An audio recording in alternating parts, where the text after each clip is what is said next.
Good morning to all of you. Now very welcome to my YouTube channel Cosmic Education Hilsa. Now I discussed about the musical instruments. What is musical instruments? Types of musical instruments. है ना? There are very important role about the musical instruments because at this time people want to entertain, है ना, to itself by the other. That is the source of musical instrument by which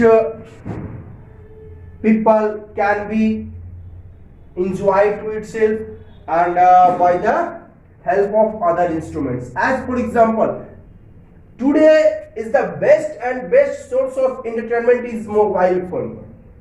That is also a musical instrument. Sound is used, है ना, loudest sound. A small sound is used in the mobile phone. A white that sound, है ना, people enjoy by the mobile phone. So mobile phone is also a musical instrument. Musical instrument which produces melodious and pleasant sound. जो मधुर और मीठा आवाज जो है उत्पन्न करता है उसको कहते हैं म्यूजिकल इंस्ट्रूमेंट. तो मोबाइल फोन भी आपका मधुर आवाज जो है, मीठा आवाज देता है, सुनने में आपको अच्छा लगता है, तो उसको भी आप म्यूजिकल इंस्ट्रूमेंट की कैटेगरी में रख सकते हैं. हालांकि उसमें एक ही पार्ट है जो साउंड जिसको कहते हैं, साउंड हो गया और माइक हो गया, वो आपका म्यूजिकल इंस्ट्रूमेंट में आता है. और बाकी तो हार्डवेयर सॉफ्टवेयर का कमाल होता है. मोबाइल फोन में मूवीज देखते हैं, किसी चीज को डाउनलोड करते हैं, अपलोडिंग करते हैं. मैं भी यूट्यूब पर अपलोड करता हूँ. तो ये सब तो सॉफ्टवेयर का कमाल होता है. कुछ हार्डवेयर का भी कमाल होता है किसी पार्ट का. लेकिन जो माइक हो गया मोबाइल फोन में, आवाज होती है और साउंड होता है, वो आपको म्यूजिकल इंस्ट्रूमेंट में आता है. The best source of entertainment at this time for the people, especially in lockdown, because in lockdown people most of people's free and busy to mobile phone for entertain to myself, entertain to yourself, entertain to themselves. Okay, so now I come to the point. Musical instrument, what is, first of all, what is? तो the instrument which produces melodious मतलब मधुर, pleasant जो मन को भाए, सुनने में अच्छा लगे, जो प्लीजेंट साउंड उत्पन्न करता है, कॉल्ड म्यूजिकल साउंड. ठीक है ना. वह इंस्ट्रूमेंट जो मेलोडियस मधुर साउंड और प्लीजेंट साउंड उत्पन्न करता है वो होता है आपका म्यूजिकल इंस्ट्रूमेंट. म्यूजिकल इंस्ट्रूमेंट को ऐसे तीन पार्ट में बांटा गया है: स्ट्रिंग म्यूजिकल इंस्ट्रूमेंट, विंड या रीड म्यूजिकल इंस्ट्रूमेंट या परकशन म्यूजिकल इंस्ट्रूमेंट. ठीक है, तीन कैटेगरी कर दिया गया है: string musical instrument, wind musical instrument, percussion musical instrument. अब देखिए स्ट्रिंग म्यूजिकल, लैंग्वेज से ही पता चल रहा है स्ट्रिंग म्यूजिकल इंस्ट्रूमेंट. मैंने देखिए उधर कुछ फिगर भी दिखाया, मैंने आपको स्ट्रिंग म्यूजिकल इंस्ट्रूमेंट का कुछ फिगर भी उधर डाल दिया हूँ. ठीक है, तो स्ट्रिंग म्यूजिकल इंस्ट्रूमेंट लैंग्वेज से पता चल रहा है जब म्यूजिकल इंस्ट्रूमेंट है ना, which is produced sound vibrating by the string. तो ये लिखा the musical instrument which is produced vibrating, which is produced the sound, which is produced the sound by, ठीक है, vibrating a string or wire. वह musical instrument जो sound उत्पन्न करता है स्ट्रिंग के द्वारा. देखिए आप गिटार देखे होंगे, है ना, गिटार देखे होंगे आप लोग. एग्जाम्पल में गिटार, सितार सब लोग देखे होंगे. गिटार सितार आप लोग देखे होंगे. मैंने उधर कुछ फिगर भी आपको दिखा दिया है, उधर मैं आपको कुछ फिगर भी आपको दिखाया हूँ. गिटार हो गया आपका, सितार हो गया आपका, पियानो भी आप लोग देखे होंगे. पियानो है ना, पियानो हो गया आपका. शारंगी हो गया, वीणा हो गया, शारंगी, हाँ वीणा. इसीलिए तो वीणा पानी भी कहा जाता है सरस्वती माँ को, है ना, वीणा चुकी रखे रहते हैं etc। तो ये सब आपका स्ट्रिंग्ड म्यूजिकल इंस्ट्रूमेंट में आते हैं, ठीक है। मैंने उधर कुछ फिगर भी दिखा दिया है। तो वह म्यूजिकल इंस्ट्रूमेंट जो साउंड उत्पन्न करता है by the help of vibrating string, वह म्यूजिकल इंस्ट्रूमेंट जो साउंड प्रोड्यूस करता है by the vibrating string is called, string में वाइब्रेशन होकर करके, है ना, बाय में वाइब्रेशन करके उसको बोलते हैं musical string musical instrument. Guitar आप लोग देखे ही होंगे, गिटार में मेटल के पतले पतले वायर होते हैं, वोकल कॉर्ड के जैसा। वोकल कॉर्ड मैंने बताया था ना, धागा की तरह होता है। तो गिटार में पतला पतला मेटल का वायर होता है, सितार में भी होता है। तो उसको हाथ से क्लिक करते हैं, हाथ से जो है आपको उसके बाद हाथ ही सहलाते हैं, तो वही साउंड प्रोड्यूस करता है। तो जो स्ट्रिंग से साउंड प्रोड्यूस, स्ट्रिंग के कारण जिसमें साउंड प्रोड्यूस हुआ उसको बोले स्ट्रिंग म्यूजिकल इंस्ट्रूमेंट। फिगर कुछ मैंने आपको दिखाया, आपको मैंने लिखाया है द फ्रीक्वेंसी ऑफ वाइब्रेशन, यानी नोट्स। नोट्स समझते हैं ना आप लोग? 2000 वाला 1000 वाला नोट नहीं, 1000 वाला तो खैर नोट है रद्दी का होगी क्या, 2000 500 वाला नोट की बात नहीं कर रहा हूँ। नोट्स होता है ना म्यूजिक टोन में, वही नोट्स की बात कर रहा हूँ। तो frequency of vibration is varied by changing thickness, tightness and length of strings in a stringed musical instrument. देखिए स्ट्रिंग्ड म्यूजिकल इंस्ट्रूमेंट में जो है, ध्यान दीजिएगा, स्ट्रिंग्ड म्यूजिकल इंस्ट्रूमेंट है ना, देख लिए आप लोग समझ गए, गिटार सितार ये सब स्ट्रिंग्ड म्यूजिकल इंस्ट्रूमेंट हुआ। उसमें जो है फ्रीक्वेंसी चेंज हो सकता है, थिकनेस यानी तार मोटा पतला रहेगा तो फ्रीक्वेंसी चेंज हो सकता है, टाइटनेस लूज रहेगा टाइट रहेगा तो फ्रीक्वेंसी चेंज होता है, और लेंथ है ना ऑफ स्ट्रिंग, लेंथ बड़ा छोटा, क्योंकि ज्यादा लेंथ रहेगा तो भी दिक्कत है, छोटा लेंथ रहेगा ज्यादा तो भी दिक्कत है। तो यानी मीडियम लेंथ रहना चाहिए, ना बहुत ज्यादा बड़ा ना बहुत ज्यादा छोटा रहेगा तो हम पकड़ नहीं पाएंगे बढ़िया से, बहुत ज्यादा रहेगा तो फ्रीक्वेंसी जो है कम जाएगा, ठीक है। तो फ्रीक्वेंसी ऑफ वाइब्रेशन है ना, फ्रीक्वेंसी चेंज हो सकता है किसमें, स्ट्रिंग्ड म्यूजिकल इंस्ट्रूमेंट में, थिकनेस के कारण, किसके कारण, थिकनेस मोटाई के कारण, टाइटनेस के कारण, जब मोटा पतला तार रहेगा तो भी फ्रीक्वेंसी चेंज हो सकता है, length of strings, length of strings के कारण, बड़ा रहेगा छोटा रहेगा उससे भी आप बड़ा छोटा रहेगा उससे भी आपका चेंज हो सकता है। अब देखिए मैंने लिखा है wind musical instruments, wind musical instrument का सेकंड नंबर में मैंने बताया था विंड म्यूजिकल इंस्ट्रूमेंट, उसको रीड म्यूजिकल इंस्ट्रूमेंट भी कहते हैं। तो वह musical instrument in which sound is produced by vibrating air columns. Air column जैसे बांसुरी आप लोग देखे ना, तो एयर कॉलम का मतलब क्या हुआ, वो जो बांसुरी का लेंथ है, मैंने कुछ फिगर भी शो किया है, मैंने आपको कुछ फिगर भी शो किया है, वहां पे देखिएगा फिगर में, फिगर आपको शो किया गया है जिसमें आपका भिसिल है, हारमोनियम है ना, मॉथुरगन है, फ्लूट है, सहनाई है, ये सब का मैं फिगर आपको देखिए आपको शो किया हुआ, भिसिल, फ्लूट, सहनाई, सहनाई जो शादी विवाह में बजाता है ना, हारमोनियम, मुंह से बजाने वाला होता है मॉथुरगन, उसका भी मैंने फिगर आपका शो किया है।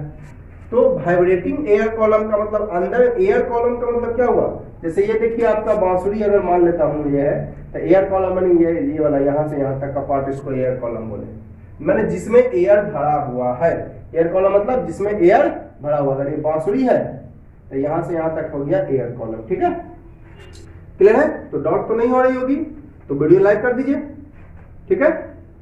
तो वह म्यूजिकल इंस्ट्रूमेंट जिसमें साउंड प्रोड्यूस होता है वाइब्रेटिंग एयर कॉलम से कॉल्ड विंड म्यूजिकल इंस्ट्रूमेंट, जैसे भिसिल, फ्लूट, बर्ग है ना, क्लैरिनेट, सहनाई, ये सब हो गया आपका विंड म्यूजिकल इंस्ट्रूमेंट। मैंने फिगर भी आपका उधर शो किया है ना, ठीक है। रीड मतलब वही हुआ विंड वाला पार्ट, रीड कहिए या विंड कहिए बात है क्यों, ऐसे विंड का मतलब बेंत, मैंने रीड्स का मतलब बेंत मैंने लिखा है नीचे, देखिए और कुछ पॉइंट लिखा है कि wind musical instrument is normally made in the form of pipes. Wind musical instrument normally pipe का बना होता है, पाइप अभी मैंने जैसे बांसुरी, फिगर देखिए, फिगर आपको दिखाया हुआ, आप बांसुरी को देखिए, सहनाई को देखिए, आपको विंड म्यूजिकल इंस्ट्रूमेंट जो है वो पाइप का बना होता है generally. Frequency of vibration of wind musical instrument, wind instrument का फ्रीक्वेंसी चेंज हो सकता है by changing vibrating air column. Air column छोटा बड़ा होने से आपको फ्रीक्वेंसी चेंज हो सकता है ना। आपका विंड म्यूजिकल इंस्ट्रूमेंट में, ठीक है। Frequency of vibration of wind instrument is very, है ना। विंड इंस्ट्रूमेंट का फ्रीक्वेंसी चेंज हो सकता है by changing length of vibrating air columns. मतलब एयर कॉलम बड़ा छोटा रहेगा तो आपका फ्रीक्वेंसी चेंज हो सकता है विंड म्यूजिकल इंस्ट्रूमेंट। एक और पॉइंट लिखा है, the musical instrument such as harmonium और organ contain metal leads which produce sound. Metal leads रखता है, मतलब मेटल का उसमें धागा होता है, मेटल का, ठीक है। म्यूजिकल इंस्ट्रूमेंट जैसे हारमोनियम हो गया, माउथोर्गन हो गया, कंटेन मेटल, जो बजाते नहीं है माउथोर्गन में, तो वो वाला मेटल वाला पार्ट होता है। बजाते हैं जो ये मुंह लिप्स पे रख के, तो वो मेटल का पार्ट होता है। तो harmonium, mouth organ contain metal reeds which produce sound, जो साउंड प्रोड्यूस करता है। When air is blown through them, जब इसमें एयर ब्लो करता है, हाँ ध्यान रहे एयर उसमें जाना चाहिए। नाम ही है इसका विंड म्यूजिकल इंस्ट्रूमेंट, यानी बिना विंड के ये काम, विंड मिलेगा तभी काम करेगा। Air is blown into instrument either directly और थ्रू लीड्स। इसमें एयर या तो डायरेक्टली चला जाता है उसमें, या तो लीड्स मतलब बेट, जो मतलब एयर कॉलम वाला पार्ट, ठीक है। म्यूजिकल, इस सब म्यूजिकल इंस्ट्रूमेंट, कौन musical instrument, wind musical instrument, harmonium हो गया, माउथोर्गन में एयर जो है डायरेक्ट पहुंच जाता है, या फिर लीड्स या जो एयर कॉलम वाला पार्ट होता है उससे, ठीक है। अब थर्ड नंबर, इसके बाद देखते हैं number percussion musical instrument. Percussion में ढोलक आप लोग देखे होंगे, सब लोग आप लोग ढोलक जरूर देखे होंगे। ढोलक में होता है आपका मेम्ब्रेन, जो मेम्ब्रेन के बीटिंग करने से प्रोड्यूस होता है जिसमें साउंड, उसको बोलते हैं परकशन म्यूजिकल इंस्ट्रूमेंट, ठीक है। परकशन ढोलक में देखे ना, ये ढोलक है ना, ढोलक हो गया, आपका डमरू हो गया, है ना, तबला हो गया। इसमें आप बीट करते हैं उसको, मेम्ब्रेन जो वाइब्रेटिंग वाला पार्ट, मेम्ब्रेन किसको बोलते हैं, जो वाइब्रेटिंग वाला पार्ट है, तो वाइब्रेटिंग उसको बीट करते हैं, उसको बजा, उस पर प्रेशर डालते हैं तो साउंड रिलीज होता है, तो उसी से जो साउंड रिलीज होता है उसको बोलते हैं परकशन म्यूजिकल इंस्ट्रूमेंट। तो the musical instrument in which sound is produced by beating of membranes, जिसमें मेम्ब्रेन्स को बीटिंग करने से साउंड प्रोड्यूस होता है, कॉल्ड परकशन म्यूजिकल इंस्ट्रूमेंट। जैसे ढोलक, ड्रम, तबला, है ना, मृदंगम। फिगर मैंने उधर दिखा दिया है, फिगर आपको शो किया हुआ है, फिगर उधर देखिए, फिगर आपका उधर शो किया हुआ है। तो ये सब में क्या होता है कि मेम्ब्रेन को बीटिंग करते हैं तो साउंड प्रोड्यूस होता है ना, तो इसको बोलते हैं परकशन म्यूजिकल इंस्ट्रूमेंट। कुछ पॉइंट्स मैंने लिखाया है। The membrane of percussion musical instrument is elastic surface. Percussion musical instrument का जो मेम्ब्रेन होता है वो इलास्टिक सरफेस होता है। परकशन म्यूजिकल इंस्ट्रूमेंट का मेम्ब्रेन इलास्टिक सरफेस होता है, ठीक है। फंडामेंटल फ्रीक्वेंसी या टोन मतलब समझ गए ना, जो आवाज निकलता है, अलग अलग तरह का आवाज निकलता है, उसको टोन बोलते हैं, है ना। जैसे हिंदी में टोन होता है ना, हिंदी म्यूजिक टोन में है सारे गामा पाधा नी, ये टोन हो गया। 7 को टोन होता है हिंदी म्यूजिक में, 7 को हिंदी टोन में, हिंदी म्यूजिक में होता है ना टोन, सारे गामा पाधा नी, तो वही 7 को टोन के बारे में कह रहा है। तो जो टोन प्रोड्यूस होता है सारे गामा पाधा नी, सारे गामा पाधा नी, तो जो टोन प्रोड्यूस होता है ना वो डिपेंड करता है जियोमेट्री पर, मतलब कैसा उसका बनावट है, टेंशन, इलास्टिसिटी पर, इलास्टिसिटी कैसा है उसका, है ना।